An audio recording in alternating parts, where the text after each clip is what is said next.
અમદાવાદ મનપાના chief fire officer Amit Dongre વતી લાંચ લેતા ખાનગી વ્યક્તિને એસીબીએ રંગે હાથે ઝડપી પાડ્યો છે। શહેરની 6 અલગ અલગ બિલ્ડિંગોની ફાયર એનઓસી મંજૂર કરાવવા પ્રતિ બિલ્ડિંગ 6000 લેખે કુલ 36000ની લાંચ માંગવામાં આવી હોવાનો આક્ષેપ છે। નાગરિકની ફરિયાદના આધારે મેમનગરના યશ એક્વા કોમ્પ્લેક્સ પાસે એસીબીએ ટ્રેપ ગોઠવી ભાવસિંહ ઝાલાને લાંચની રકમ સ્વીકારતા ઝડપી પાડ્યો।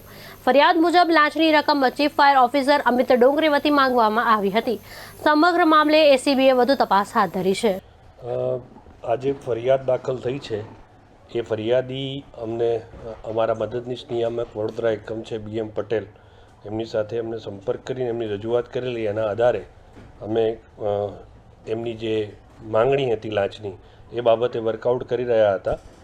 અમદાવાદનો કેસ હોય અમે અમારા સંયુક્ત નિયામક શ્રી મેઘાણી સાહેબ તથા નિયામક શ્રી પિયુષ પટેલ સાહેબ સાથે આ બાબતે થોડી ચર્ચા કરી અને એમનું માર્ગદર્શન મેળવીને આ કેસમાં આગળ વધેલા।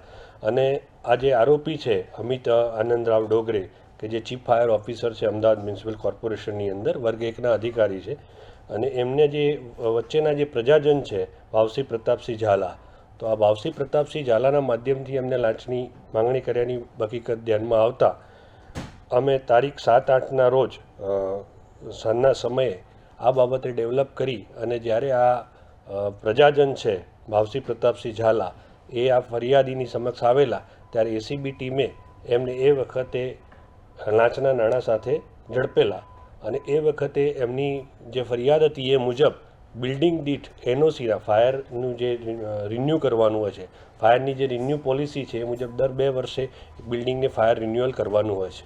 તો એ ફાયર રિન્યુઅલના પેટે દરેક બિલ્ડિંગ દીઠ 6000 રૂપિયાને પ્રમાણે 6 બિલ્ડિંગના 36000 રૂપિયાની માંગણી કરેલી અને 36000ની માંગણી કરતાં આ ભાવસિંહ પ્રતાપસિંહ ઝાલા જે પ્રજાજન છે એ એસીબીની ટીમના હાથે રંગે હાથે પકડાઈ ગયેલા। ત્યારબાદ એમને પકડાતા